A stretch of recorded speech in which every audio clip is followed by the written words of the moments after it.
So good evening, everyone. It's really glad to see you on our last evening of our last Zoom class. And of course, when you're growing corn, this is always the most fun part for me because besides harvesting and drying and storing for seed, you're also eating your corn. So this year I tried something that I hadn't done before, and that is that usually I plant one large plot and then I have lots of corn coming in and we have corn every day to eat, sweet corn. And I have a lot that usually I save about 50 to 75 cobs for seed, but then I might have a few hundred cobs to eat. So this is a really fun time, but usually I just do one planting. This year I decided to do four plantings that are like 2 or 3 weeks apart so that my sweet corn at the table can come in over a really long period of time. And then there'll be four different plots that I can choose maybe 25 cobs from each one, and then I'll have 100 cobs at the end of the summer, and that's what I'll take my seed from this year. And then I'll plant it out next year and see how that works. So I haven't done it like that before. I've been thinking about it, but it seems to make sense. Next slide, please. So tonight we're just going to talk about something. We're just to review a couple of things that you probably already know, and because Jay has talked about it in the field, and that is the first thing is harvesting. So looking for the cobs that are full seeded, like the one on the left, that have brown, really dark brown tassels, like the one on the right. And the cob that's underneath, that is a brittle 2 corn that is, as you can see, it's immature. So sometimes, and until you get really good at knowing when to pick your corn, sometimes you have to just pull that top down a tiny little bit and see if there are kernels to the end, and then how full are the kernels that are in the cob. Because sometimes you can't tell just by squeezing the cob or feeling it. Sometimes you actually have to pull it down a little bit to see. And I know every cob tends to be a little bit different, but by doing it with some of the cobs, you will start to see some patterns as to when the right time is for picking, and that would be for eating. If you're going to be picking for seed, of course, you're going to want to leave it on the plant as long as possible. Next slide. So I wanted to just go back, and I'm not sure that Jay covered this in one of his presentations, but this is just for you to understand how the silks emerge from the cob. So they have a certain order, and they emerge over like a 4 to 8 days period. So the starting silks are the ones that come from the very bottom of the ear. They come out first, and then you have the silks coming out of the middle of the cob, and then the top end. So the silks grow about 1 to 1.5 inches a day until they're pollinated. And because this is so staggered, and over a period of time, there can be weather stresses or pollination stresses. A lot of things can happen to that top 1 inch of kernels. It's not that big of a thing because, I mean, usually those kernels at the top are really small anyway. But just for you to know, like if you see your cobs and the top inch doesn't have kernels in it, it could be two different things. So the first thing it could be is there was poor pollination. So maybe the air was really still corn is wind pollinated. So when there is a breeze across the corn, especially in the morning hours when the pollen is being released, then you have a pretty good germination. But sometimes if it's very quiet, there's not a lot of wind, um, you might just walk up and down the rows in the early morning, like between 8 and 10, something like that, and just shake each one of the plants, and it's just observe the golden rain of pollen that is coming down from them. So if you live in a place that is a pretty still and doesn't have a lot of breeze, you might do that to ensure good pollination throughout the cob, not just the end, but throughout the cob. So that's one possibility that could happen. The other one is something that I've noticed here a lot, because I always grow corn in the summertime here, and the summer is the wet season for Kona. So that means there's rain and there's cloudiness. And both of those things can cause a poor pollination, a poor set for that pollen in the top. Um, the plant itself is kind of reacting to the stresses of the environment, and sometimes it just doesn't get pollinated. The other thing that happens when there's a weather stress is the tassels at the top sometimes just dump all their pollen in a few days instead of letting it out a little bit each day over a period of time. So there's all kinds of things that can happen to corn. It's amazing when it all turns out well. And just the photo on the right is the silks of the Japanese Hullis popcorn. They're purple and they're really beautiful. Next slide. So when it comes harvest time, when to pick?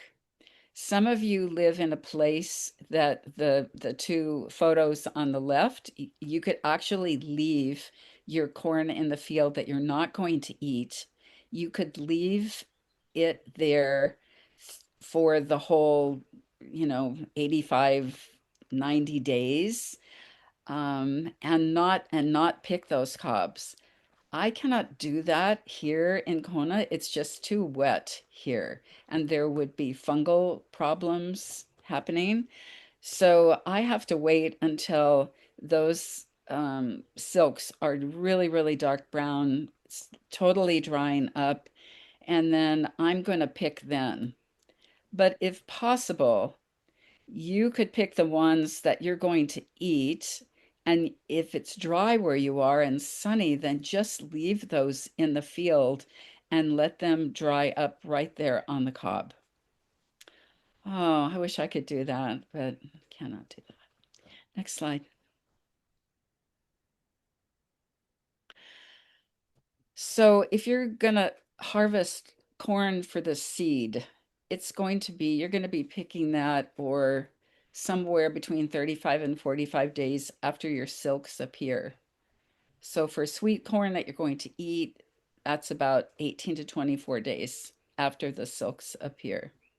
So there's about that 20, almost 20-day window there between the corn that you would harvest for eating and the corn you would harvest for seed. Um, when usually, as I'm walking down through the plot during the time that it's growing, I'm looking for plants that are outstanding. So I'm looking for plants maybe of health and vigor, size of cob. It could be other random things too. And I usually take some little pieces of tape, colored tape, and I will put a little piece of tape around each one of those cobs that I want to save for seed, just in case someone else in my family is going down harvesting um, for the lunch that day. They won't be harvesting those. So you might want to do that.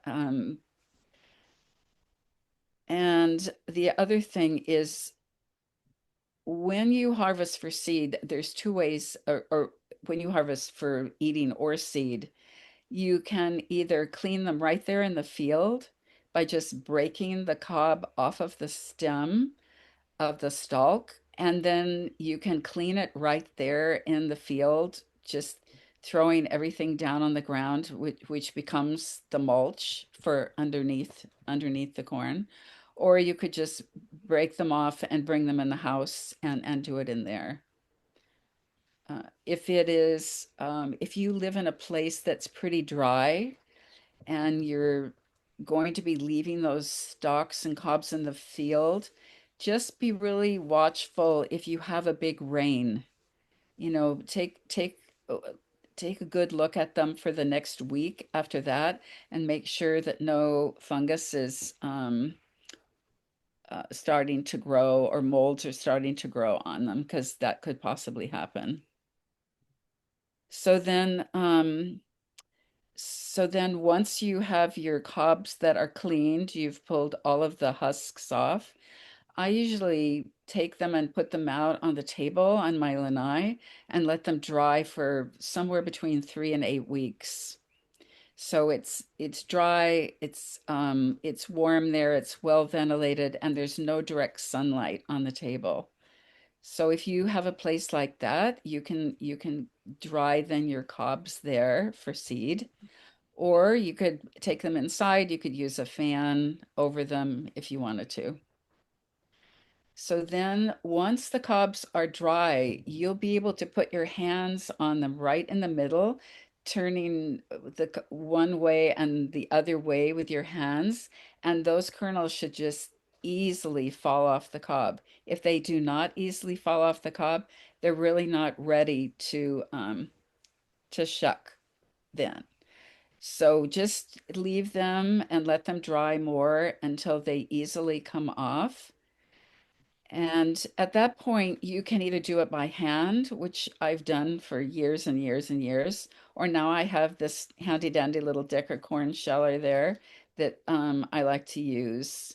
And Jay had some other interesting examples of larger technology that you could use if you were doing hundreds and hundreds of cobs. So yeah, there was one other thing I wanted to say about that. Yeah. So at that point, you have all your dry kernels are off. Oh, I know this is super important. So when you are saving seed from your cobs for seed, save the middle section and take the ends and you could put them in another bowl and you could grind them and use them as cornmeal and make cornbread. So try to just keep that center section for your seeds. And if you were doing it to sell seed, corn seed, you would probably try to take the same amount of just approximately the same amount of kernels off each one of the cobs that you were saving. So for the home grower, you should probably try to save 100 cobs if you can. So this year, when I have my four long rows, 25 feet by 4 feet, there's about 100 plants in each row.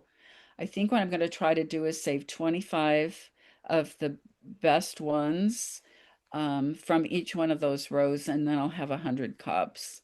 And then from those 100 cobs, I'll take the middle section and just try to take kind of the same amount of seeds off each one of the cobs and then put them all together. Yeah. So once they are all together and they're off the cobs, then you want to winnow the chaff out of them.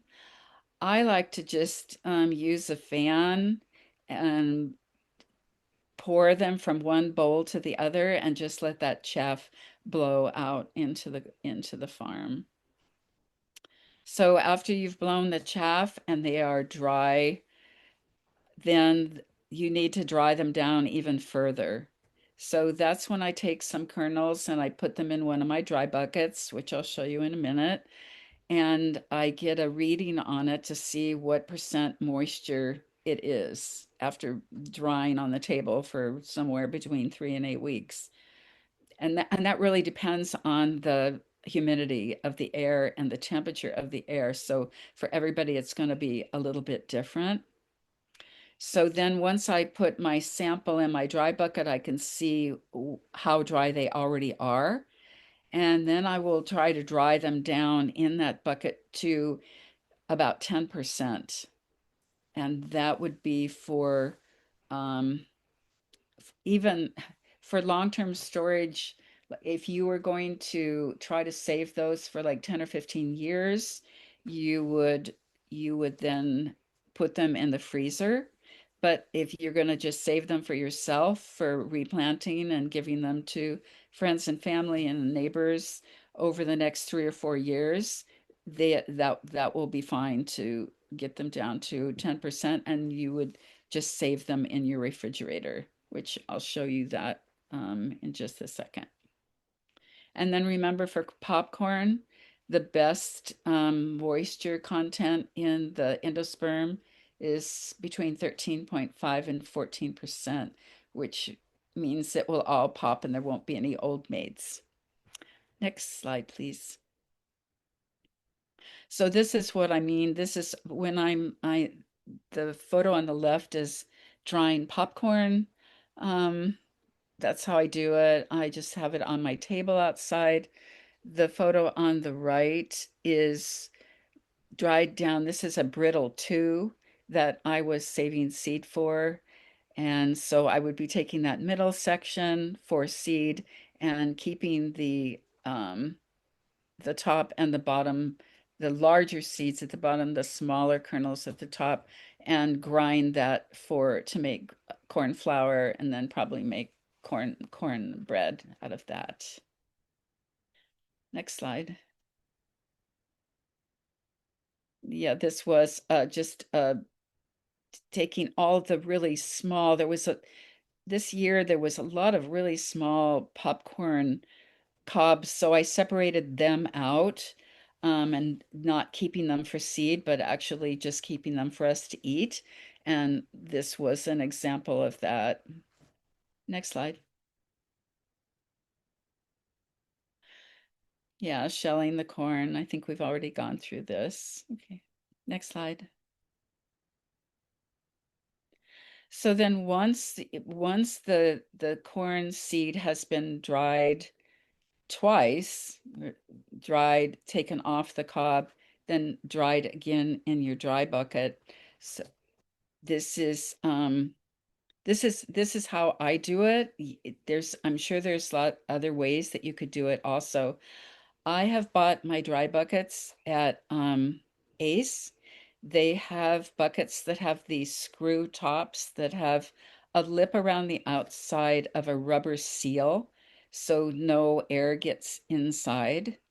Or there are airtight storage bins that you can easily buy on Amazon. I took a look at all those that Michelle has suggested in one of the resources um, that we have for this class.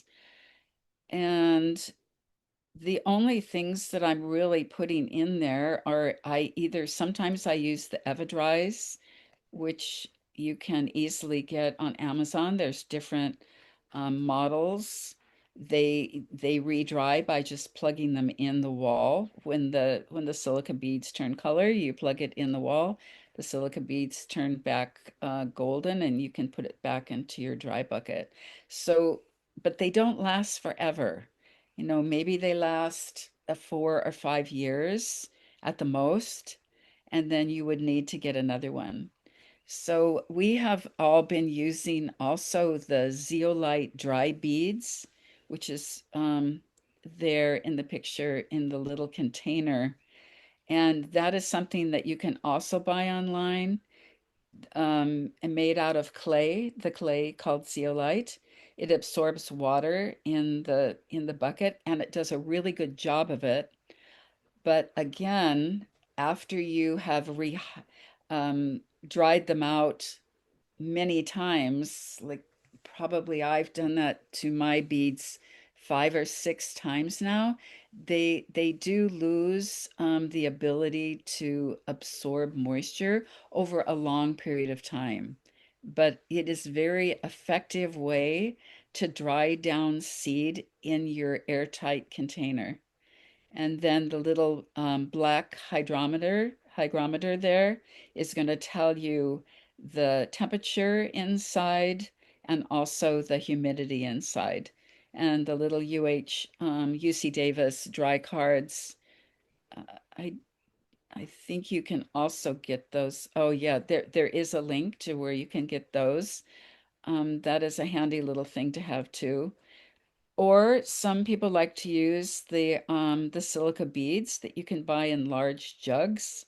I saw they had on Amazon and Walmart, and everyone seems to have those. So these are the kind of things that you really must have for your own to dry down your own seed properly so that you can put it away in the and store it in the refrigerator, and that you will be able to use your own seed for a really long time. um, I am amazed how long a seed can last when it is dried down properly and then stored properly. So since you're going to all the trouble to grow it and go through all the different steps, this is a really important step here to get it down to maybe 10, 12, 13%, something like that. Then you can put it away in the refrigerator. Next slide. So I used to keep all the seed in my refrigerator, but then it just got to be too much. So I went and bought one of those little bar refrigerators that are like $100 at Lowe's. And this refrigerator is amazing. It's about 10 years old now. It pretty keeps a pretty constant temperature of about 40 degrees, and the humidity is only about 23%, which just seems amazing. So I keep everything in Tupperware containers and Ziploc bags that are all labeled, the year, the variety, anything about them, I write on the outside of that, and I keep everything in there. So if you just remember that when you are taking seed out of the refrigerator to plant, you might want to either take it out the night before and let it acclimatize to the temperature in the room, or you might take it out a couple hours earlier before you're going to plant and just let that seed warm up naturally before you plant in the garden. Next slide. And of course, the one of the, I guess you could do this germination test. Yeah, you should probably do this germination test before you put your seed away in the refrigerator. And this is how I do it. I've always done it like this. It's very simple. I have a moist paper towel, put, somewhere between 20 and 50 corn seeds on it, roll it up, put it in a Ziploc bag, and sometime between 3 and 7 days, it will germinate. And then you'll be able to see, is there any fungal problems on the seed? Is there, um, how is the what's the germination for the seed, and then you can put that percent of germination on your bag as you put it into your refrigerator to store it so that you know what that was. Next slide. So that's really how I do the corn seed, and I do it the same for sweet corn, popcorn, um, and flour corn. I used to grow a lot of different flour corns to make different breads, but I have not been doing that lately. But I have found that I can take those extra end kernels off the brittle 2 and brittle 9, and I can grind them and make a really nice cornmeal, and it makes actually quite a delicious cornbread. So, but there's all these other things that you can do with corn husks. If you have children, especially, they would love to do any of these crafts. They're easily found online. And so for this, you would bring in your cobs and then really carefully take off the outer husks and put them out to dry and then dry. You might even dry the silks because the silks make really beautiful hair on the corn dollies. The children love to do that. So you would dry all the different pieces and then you could make all of these different things. That lei that I made over there was so much fun. Um, it was made from flour corns over that were soaked and then just sewn with a needle. And last slide. And of course, at the end of every harvest, I always make a corn mother just to give thanks and gratitude for all of the incredible food that had been given to us over the entire summer and the seed that we will then be planting for the next few years. The one on the right, this is my last corn mother. This is the 2025 corn mother. And they always turn out different. I never know how they're going to turn out. They kind of just show me how they want to be. And it is a really lovely thing to do at the end of the corn season. And last slide. And also, we want to give thanks and gratitude to Dr. Brubaker, James Brubaker, and all of his contributions for all of the sweet corns and flour corns and popcorns and field corns and dent corns and flint corns that he has created over his lifetime. And I love this quote that he has, breeding is a wonderfully optimistic science because occasionally you can make a contribution. Oh my goodness, he made so many contributions to the subtropical and tropical world of varieties. And as you can see, he really did most of the time when you went out into the field with him, he didn't have any shoes on. It was very sweet. So there's just a very short little video about him that I'd like to show you at the end here, and then we can have any questions later. Thank you.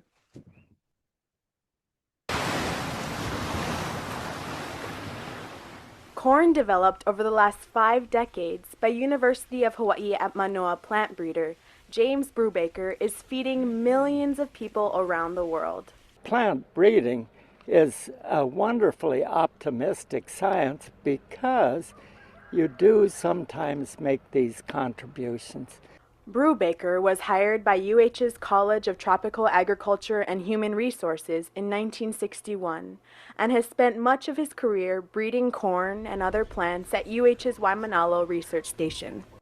He has banked seeds from thousands of varieties, which he crossbreeds for desirable traits, such as better flavor, disease resistance, high yield, and ability to thrive in a specific environment.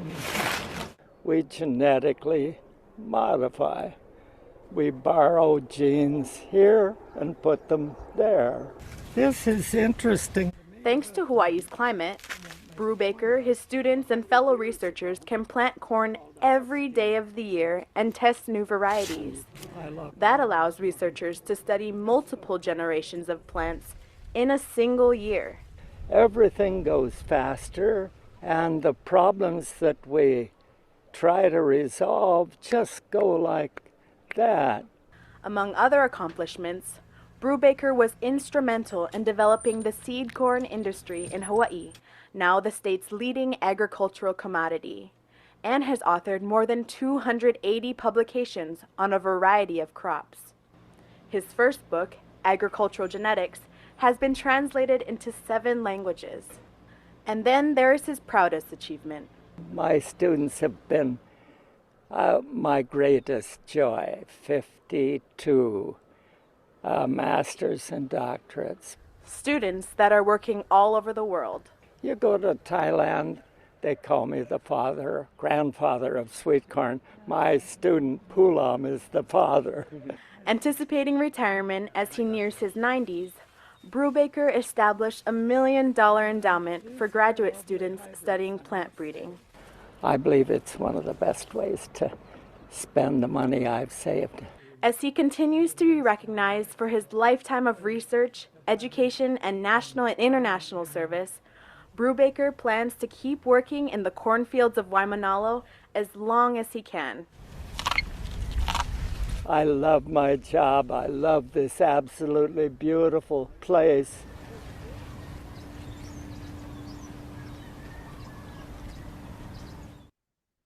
Nobody talks about. So Dr. Brubaker passed away a few years ago, leaving behind an incredible legacy of corn that we have only just begun to explore. So that brittle nine that you are growing this summer is one of his is one of the last brittle sweet corns that he bred. Um, the brittle gene is called that because the endosperm, instead of having a starch in it, it is a recessive mutant that happens in corn, and it turns the starchy endosperm into a sweet sucrose, and so it makes the corn incredibly sweet. And so that's why he was using the brittle genes for those corns. So thank you very much. Awesome. Thank you, Nancy. That was great. Yeah, nice video and nice to see. It's so beautiful over there in Waimanalo and all that good work. We get to be like perpetuating that here this evening and through our lives and our works. There was a quick question in the chat box for you, maybe Nancy, before we jump over to Evan. And if you guys have other questions for Nancy right now, we could take them briefly before we pass it over to Evan. Excuse me, to Glenn. How do you grind your corn to make flour or meal at home? What's your home preferred method? Yeah, I have an old Corona grinder that was my grandmother's, and it just fits on my sink, and I just put the corn cob down through it and just grind it. Yeah. But you probably could once you have the kernels off the cob, you probably could grind it in the Vitamix. Yeah. Okay, thank you. How can we test the moisture levels? Is there a device? Is another question for you.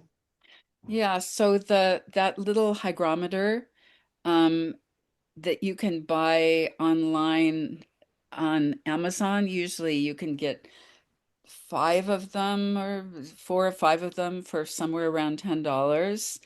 And they have a tiny little button battery in the back that you can replace. So when that runs out, you can just replace that battery. That goes in your dry bucket. So you have to have a sealed container and your hydrometer in there. Then you can put your seed in there and you will be able to tell what percent moisture it has. Yeah, and there are that's a great way and a simple way. And then you guys remember in Jay's video, there is a tool like a portable grain tester unit. And there's like fancy ones and less fancy ones, but if you're really growing a lot of corn, it's a reasonable maybe $100 or $200 investment, and then you can just actually put a few seeds in there and you'll get a percentage reading on the it'll read it right away. So yeah, some different methods with that. Uh, yeah. Great. One more question. What did Dr. Brubaker think about genetically modified corn and the corporations that dominate the industry in Hawaii? Oh, he thought it was great. He thought it was kind of the next logical step to what he had been doing his whole life, which was just was classical breeding. Um, he really wanted to use the Roundup Ready gene in his corns, and Monsanto wouldn't sell him the rights to do that. And so he got kind of upset with them because they didn't want to share that with him because it was proprietary for them. And the reason he wanted it to put it in his corns was that he said, I've been all over the world And I have watched so many people slaving in the fields, hoeing all day long in the hot sun. And I just wanted to make life easier for these people. So that's kind of the way Dr. Brubaker looked at things. Right on. Thanks, Nancy. Awesome history and yeah, just wonderful information. And you guys, we're gonna do some of these hands-on things in the field day. We'll be processing corn and doing just hands-on some of the a handful of things that Nancy talked about this evening. So in light of our timing, we're gonna pass it over to Glenn. He's mentioned he's got a little bit of connectivity issues there on Molokai right now, but hopefully we can get his voice to carry through. So, Glenn, it's over to you now. Okay, hello everyone. I put mostly slides together. I don't have any pictures. I just came out of a class. I was teaching Hawaiian water rights issues for the last half an hour, but I was able to get here on time. Next slide. So I do small batch processing. On a larger scale, they usually use machines. I've seen in Rocky Ford, Colorado, where they harvest fields of watermelon, and they have a conveyor belt that takes the watermelons on the back of this half circle trailer, and they just macerate all the watermelons. All the juice drops out of the bottom, and they take it into a Quonset hut, and they just dry the seeds. And Rocky Ford is about 4,000 feet. It's super hot, and it has really low humidity, almost no humidity, and seeds dry really nice. But that's not the case in Hawaii. So what I do is I cut the squash open from top to bottom, and then I use my fingers like slightly separated, and I can scoop out the seeds and leave the rest of the stuff behind, like all the strings and stuff. And so I just kind of reach in, and if I do it right, I have the seeds pretty much clean. I put the seeds in a large bowl, and then I try to clean whatever's left in there. I try to clean all that stuff out. You might not get all the material out, but you can take care of it on the next step. Okay, next. So the seeds are covered with this slimy mucilaginous material that should be dissolved or washed off. So this can be done in a large bowl, and you wash multiple times until the seeds get really clean. Okay, and also you can start removing the remaining junk out of the seeds. Empty seeds will float to the top and can be decanted. So you just fill up a large bowl, the seeds will float to the top, you pour them off, and you keep on doing this until you get really clean. Some good seeds may float. What I try to do is I separate the ones that float from the rest on the ones on the bottom. They may be good, but are probably inferior to your best seeds. Good seeds last a long time, while the lower grade may not last as long. If the fruits are damaged or shriveled, seeds will look kind of hairy. The seed coat has started to dissolve, and they still can be grown or shared, but not sold. I usually don't sell any of those, but they will last a shorter amount of time than really nice seeds. Next. So what I'm finding out is that there's an ideal time to harvest certain crops. You don't want to harvest beans in the winter time because you can't get the moisture down fast enough. You don't want to harvest squashes in the winter time because the humidity is too high, and you're going to get mold on the seeds if you don't dry them down really fast. So this last couple of days, I've been drying seeds. It's been really hot weather. I was drying okra seeds, and today I processed lettuce seeds. So if you harvest it when the weather is really hot, you can sun dry the seeds as the first step. I usually dry it in a screen tray, or I use a screen colander, and I put it out in the sun, and I can get it down, and I'll check it every once in a while. I'll mix the seeds up so they all dry kind of evenly. Another way is to use a fan to blow the wind through a colander or a screen bowl. It's important to keep the temperatures under 85 degrees. And the kind of weather we've had recently, I mean, it's in the 90s, and your seeds can cook. The last step is using silicone gel in an airtight container. Nancy went into detail on this, and using a hydrometer that measures the humidity. And there's this really cheap ones from Amazon that measure temperature and humidity. I think I have about 5 or 6 of these guys, and I'm using them all right now. It's important that seeds be dried as soon as possible to prevent mold. It's so easy to get mold on beans, and some of you folks may have found out when you did your bean thing. And squash is almost the same. You have a seed that has a lot of moisture in it, and it takes a while to bring the humidity down. And when you get mold, you won't have long storage. So you dry squash seeds down to 15% humidity, the acceptable humidity level for most seeds. Okay, next. So Nancy went into detail on this. Great, Nancy. That was a great presentation. Standard method is germinates 50 seeds. I usually just do 10 or so. I look at the seeds as really precious, and I don't want to use a whole lot unless they're going to plant them in the field. And I try to do that. I'll do germination and then I'll plant it in. I'm doing that this week with papaya. So I'll just test a whole bunch of batches of papaya and then end up planting them after. So get a wet towel, lay the seeds in a paper towel, fold to cover. It's important. If you have too much water, you're going to get mold. So you want to get a wet paper towel. You want to squeeze out the excess water. And this is something we need to refine, because we just, I think there's a way of doing this so that the moisture level is just the right amount to germinate. And I've read some papers where somebody says, oh, you need to have a certain amount of moisture in there to germinate seeds. Okay, check every few days, count the number of seeds germinated and multiply by 2. This is your germination percentage. I will just do 10 because I just want to have an idea of viability. If half of them don't come out, I know I got a problem. Okay. The national standards for acceptable germination levels in squash is 75%. In peppers is like 50, and I think in lettuce is around 70. So these are national standards that you have to meet in order to sell seeds. Next. Packing and storing. Seeds can be packed, and Nancy did a good job on that one. Lucky she came before me.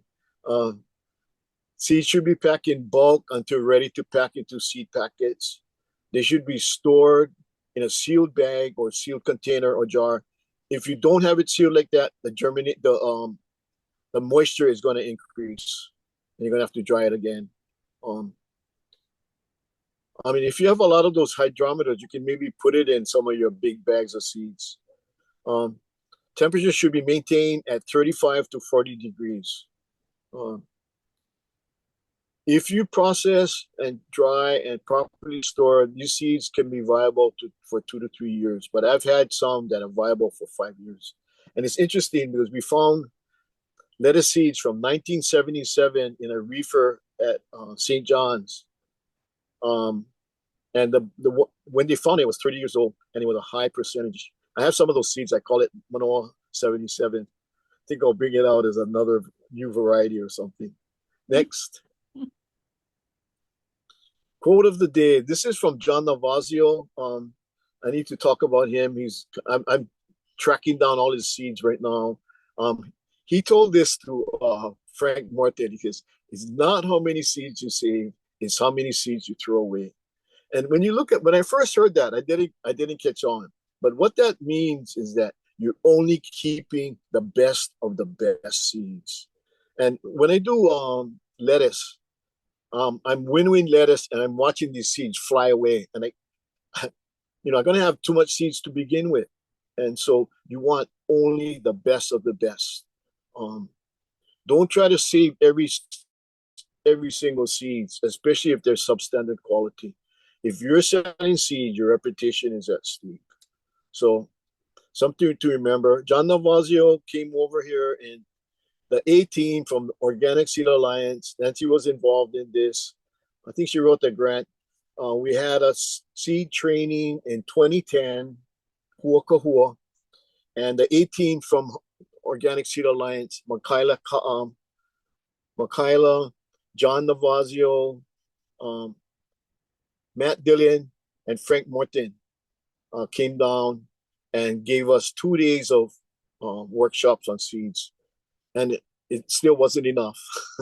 But from there, we started this whole organic. We did Hawaii Public Seed, and then we moved into organic Hawaii Seed Growers Network. So it's been a long time coming. It's 16 years now, and it takes a while to be a good seed grower.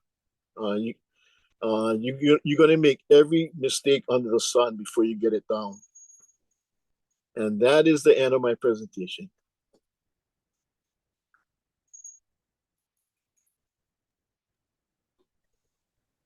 Awesome. Thanks, Glenn. Yeah, that was great. You got one question in the chat, which I think is, speaks to exactly what we were talking about. If you have a bad germination rate, what are your next steps? Should you still save your seed? Should you retest? Should you throw everything in the field for bird feed? What do we do, Glenn?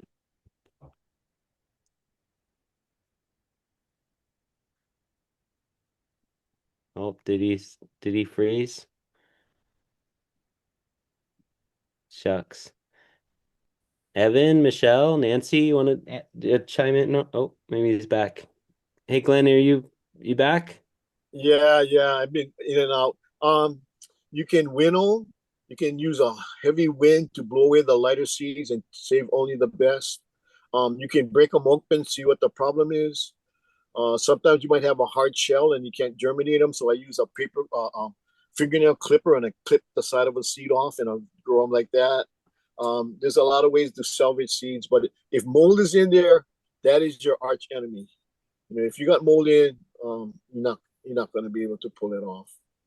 Yeah. So that's why it's critical that you dry it down as soon as possible. And I think Nancy went into a lot of detail in terms of drying seeds, and she's in a really hard place to dry seeds. Yeah, it's such an important thing, and we can't stress it enough. And it's a difficult row to hoe saving seed in Hawaii. We struggle with it from West Hawaii, East Hawaii, upper parts of Maui, Molokai, even spots that we think are dry. You can really get these wet, humid days that can instantly change a seed crop. We've all been there where your bean crop is looking perfect, and then the next day the beans are sprouting in the pots. Very frustrating for a seed grower. But yeah. I So can add to that one too, yeah, as please well. chime in, Evan. Go ahead, Evan. Just wanted to mention too that, the thing that I always like to say is the best place to store seeds is planting them in your garden and sharing them with your friends to plant them in their garden. So if you have poor germination, get them out there, get them in the ground, get the next generation growing, because that's the way to save it. Like to try and save seeds that already don't have a good germination rate could be that you lose the genetic of that crop. And so getting it back in the ground and growing out more of it is what's gonna be the friend there. Yeah, awesome tip. Best place to save your seeds is in the field. Just Yep. keep growing them in the ground. Yeah, thanks, Evan. There's a question in the chat box about can we use dehydrators for saving seed? And yeah, this is a pretty big no-no. You're kind of cross the threshold of heating the seed up too much. It's a common thought. I'm actually gonna be experimenting. We have a dehydrator at Go Farm that goes down to 85 degrees, which is pretty low for a dehydrator. So I'm gonna do some experimenting, but typically dehydrators that are sold on the marketplace are over 100 degrees. And once you cross that 100 degrees, you're gonna lose all viability in the seed. You're gonna cook it. You could make pumpkin seeds, toast your pumpkin seeds for eating. Like we've researched, originally a lot of the squash and pumpkin grown around the world was really grown for seed, typically for protein production, not so Yep. much flesh. So, yeah, those are just a quick tip on that dehydrator. Unless you have something very low, For years, Michelle and I, our go-to here in Puna, upwards of 200 inches of rain a year, 80 to 100% humidity year round. We used our old school brown stove with a pilot light with the oven cracked. It was about 85 degrees in there. And that's how we dried seed for decades. And recently that stove had some issues, but we kind of brought it back to life just to keep that little bit of stove as our little seed dryer. So yeah, just say that. And but I can dehydrated. add to Yeah, go ahead, Glenn, please. good luck using a dehydrator because it's Yeah, not accurate. The temperature is not accurate. Different parts of the dehydrator will be different temperatures. So yeah, you can even set it at low and it's not going to be low. I cook pounds and pounds of papaya seeds yeah. and maybe have to turn it into a nutraceutical where you can just eat the papaya seeds or something. Yeah. And one thing on that note to really remember that we've shared before is that seeds want to dry down slowly. It's Yeah. a process. It's not they don't want to go from 0 to 100, they don't want to go from 70%, humidity or I'm sorry, moisture content to 13 in 2 days. You're not trying to dry down something like that. It's a very natural, slow process, which is again, it's amazing to me right now. We're starting to bring in the St. Croix, the corn, and we're gonna shell together in a couple weeks. And we're getting a lot of rain. It's wet, but just in our household, just keeping the corn braided and dry with a fan on it, it's drying down. It's slow. It's taking multiple days. It's still going to take another 7 to 10 days, but it's happening. So that main thing is you want to keep inspecting it, your product, whether it's corn seed, whether it's squash seed, is it molding, what direction it's going? You kind of want to keep an eye on, is it going dry direction or is it going moldy, wet direction? Those are if you can kind of put those two categories in your thinking. But we'll come back to some more questions. We have one more presentation tonight from Michelle, just kind of steps to become growers. And yeah, so we're gonna just send the staff over to her, and she can share with us about how to become a seed grower and wrap it up. Thank you. Thanks, Bertan. And thank you, Nancy and Glenn. Those were excellent presentations. And I am also a little bit worried about my Wi-Fi, so I also am going to turn off my video while I give this presentation, and you can just watch my slides here. So I'm going to talk about just why we decided to offer this course. What was our goal in gathering all of us here together and sharing this wealth of knowledge that we've gathered? But before I can get into that, let's just revisit who we are and why we're here. So next slide, please. So we are your local farmers. We're your neighbors, we're your community members. We care deeply about food security and food sovereignty. We are seed savers who have developed relationships with the crop varieties that we grow and integrated these relationships into our lives. We collaborate, we work together on saving seed to ensure that growers in Hawaii have access to these important varieties that have been developed over decades. These are the varieties for Hawaii. And yet there really are still so many growers in Hawaii who don't know that these varieties even exist, and they're still ordering mainland seeds. So we want to change that, and we want to make sure that homesteaders and backyard growers have access to these seeds. But we know the limitations there, and we want to make sure to keep these seeds alive and available to growers. This is the foundation of our food security here in Hawaii. Next slide. So casting the net, building the network, that's what we're trying to do. So we are looking for dedicated gardeners and farmers to reach. We need to build the network and grow the amount of growers who have the capacity, who have the skills to keep these varieties alive. So we are looking for growers who share our passion for seed saving and for food security And for growers who want to diversify their farming operation to include seed saving. Saving seed on your farm, it not only brings in extra income for your farm, but it also will help you as a farmer to save money on your seeds and then increase your profit as your future crops improve because you've been selecting your seeds, saving only the very best ones, and it's like the database of your seed is growing to know your location, to know your environment, and your crops will benefit from that. So alternatively, we know that you won't all become seed savers for the network, but we do still think you really have a big role to play here in food security. So saving seed, sharing it with your neighbors, sharing it in school gardens, this is a really vital part of a healthy local food economy. And we are really hopeful that this course has inspired you to start seed saving and really just broadened your perspective of why locally grown seed is so important. And, we really just hope that we've given you important information to think about when you are saving back your own seed so that you can really ensure that your seed is improving, is getting better, and it's not leading to any inbreeding depressions. Next slide. Great. So what are the steps to becoming a seed grower for Hawaii Seed Growers Network? This is the pathway. So in order to be a grower, you need to be able to successfully grow your crops to harvest stage and then keep them alive and thriving through the reproduction stage. So this is challenging. This is no small ask.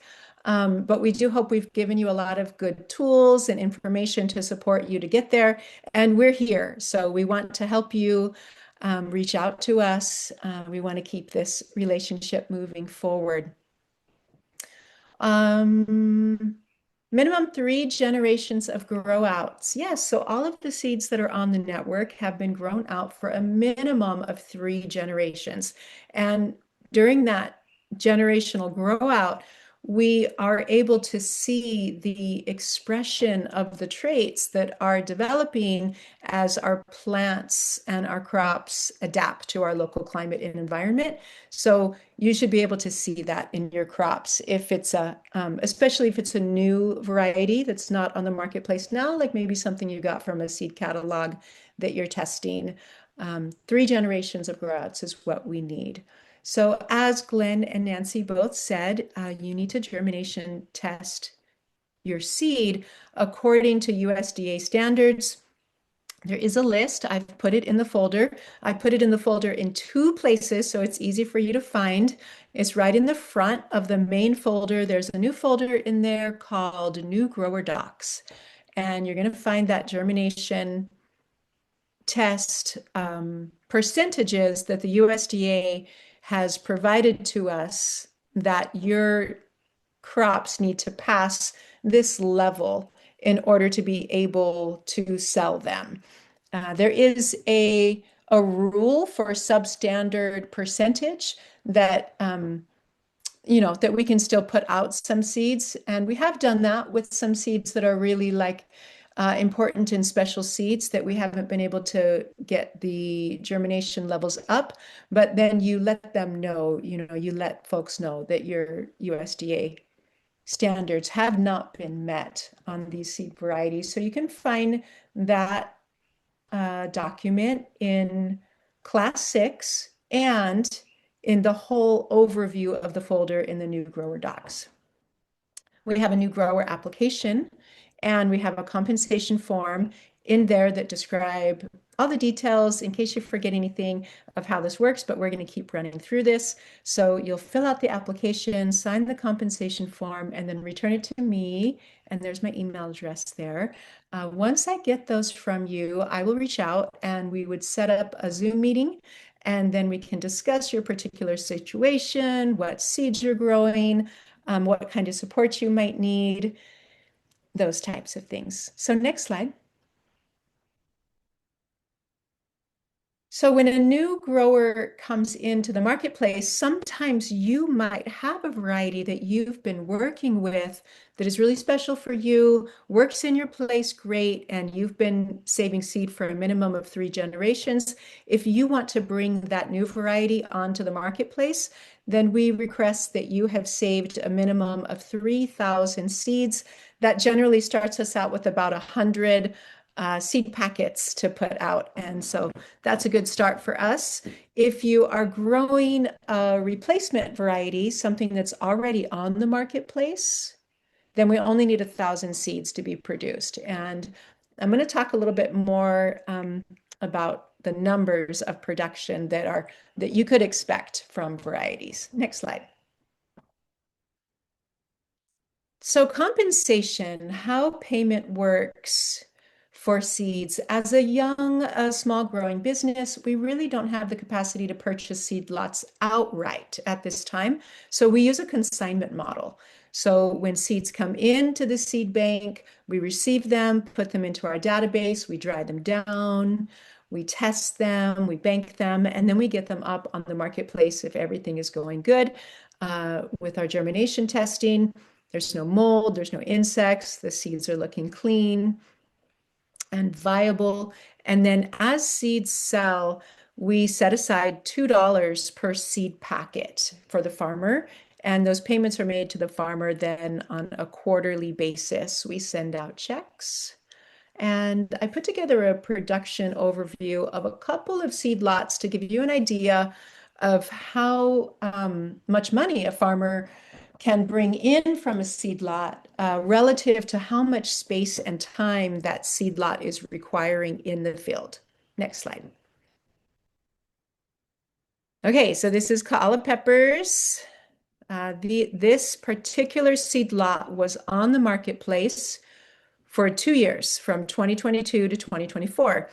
And this particular seed lot came from 25 plants. They were in the ground for 6 months. They were in a 50-foot bed, one single row in the bed, and spacing is 24 inches. So that's 25 plants. These 25 plants, they produced 20,750 seeds. So that was 1,000 seeds to be saved back for the farmer and 790 seed packets for the marketplace. So that brought in at $2 per packet, that's $1,580 for the farmer's income. For us on this, Bertan and I produced these Kaala peppers, and we didn't sell any of the peppers. So just to have an understanding of how much fruit came in, we ate all of the fruit and then we gathered all of the seeds. So this was pretty fun with the Kaala peppers are a good one for this. So we other than eating peppers every single day, we pickled peppers, we saved peppers in oil, like we did like the oil roasted and oil, that was delicious. And yeah, so you get the benefit of eating your crop and then getting to put the seed out and have an income from that. Next slide. Okay, and another example here is Kahala soybean. So Kahala soybean here, this was on the market for 2 years. I think it was actually a year and a half before it sold out. So this is the same amount of bed space that the Kahala soybean took up. 50-foot long bed. We could put 2 rows of soybean in each bed with a 12-inch spacing between plants. We have 100 plants in one bed.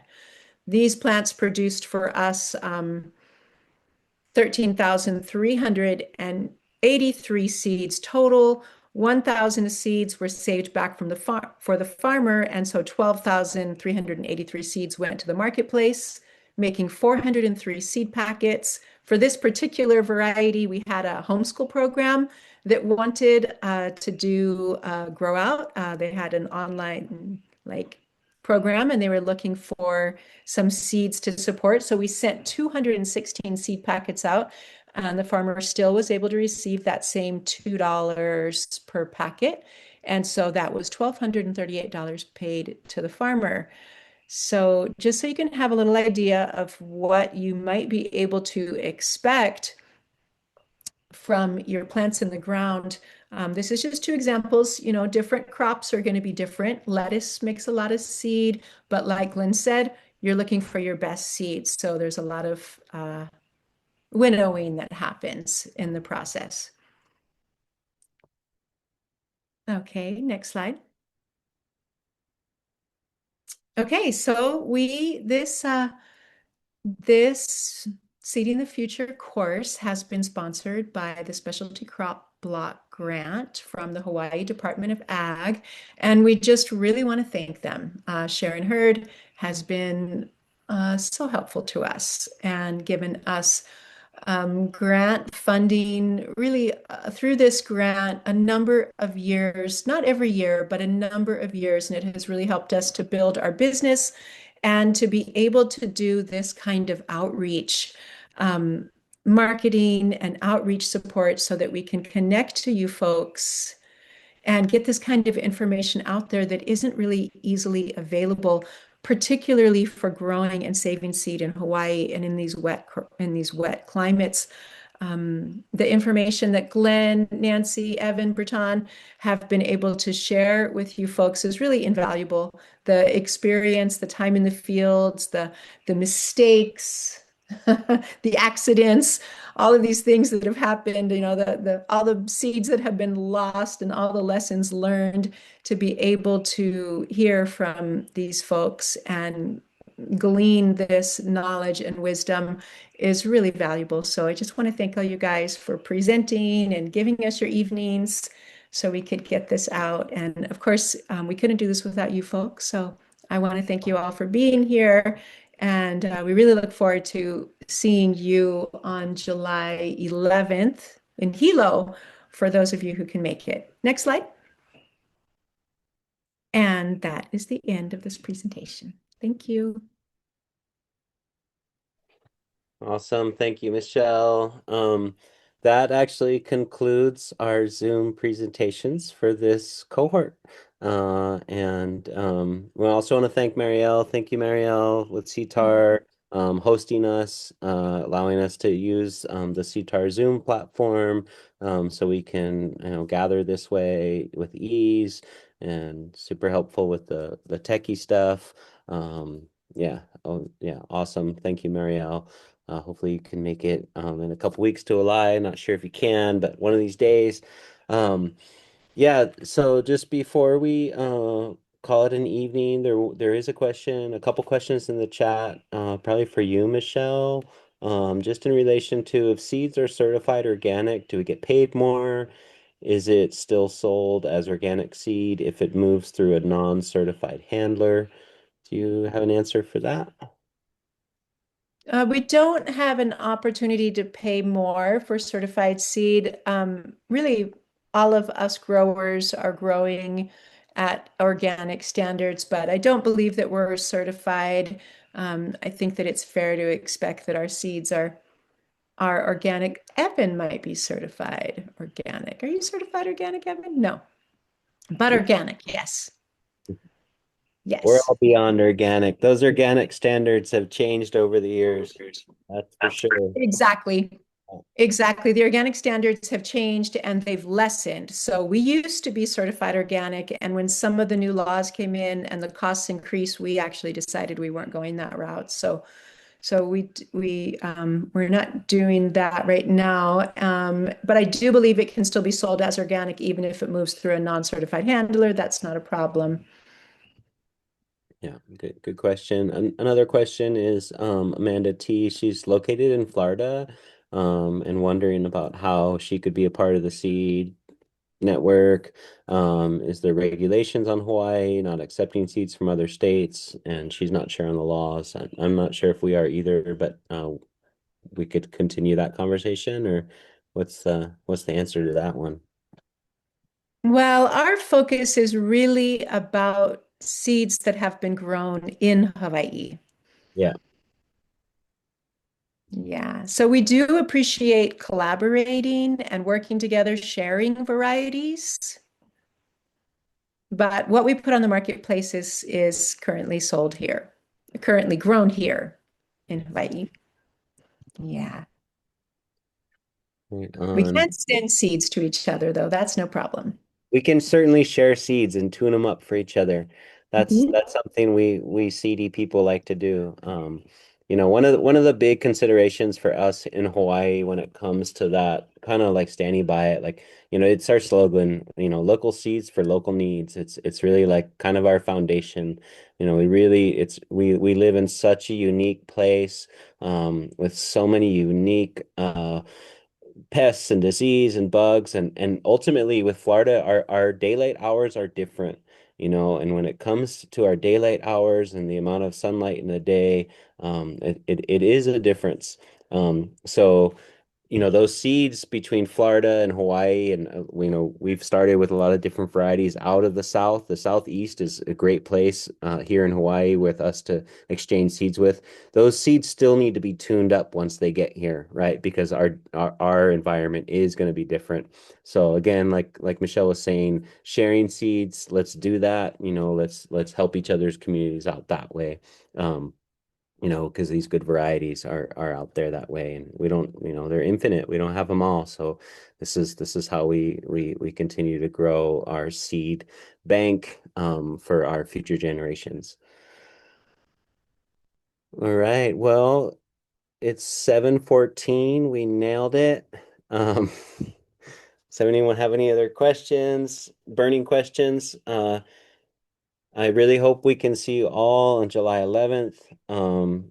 Yeah, really excited to have as many as you can make it from Oahu. For those of you here on the Big Island, no excuses. We'll see you there. We have a fun, morning and day planned, and then we'll potluck together. We will send out the physical address. For those of you, I mentioned this before, but for those of you who might be coming in from outer islands, if you want it, if you need ride or something like that, need some help with transportation, the Ally site is very close to the airport, so we can probably figure that out. There's enough of us, and we care enough about of this work to make that happen. So yeah, but totally understand if you can't make it, whether you're on the Big Island or not. Well, we'd love to have you. And for those of you who can't, totally, we understand. And we'll try to take a lot of good pictures. And please reach out with more questions. And yeah, just like Michelle was saying, a big part of what we did this work for with this cohort, not just to educate you guys as growers, is for your home gardens and learning how to save seed, but we really need more growers. We really need more people adding to the seed network. We need to create more seed for our community, for the Lahui. We need more seed. And there's only so much that, Evan and Nancy and Glenn and myself and a handful, some of you here on this call even, that, are providing seed for the network. That seed is finding its way into the community. So, yeah, we need more of you, and here's the toolkit and the toolbox to join us in whatever way you can, and we'll all earn a little bit of a living doing it in the process and eat a bunch of good food. So say about that much. You guys take it easy, and we'll see you in a couple weeks.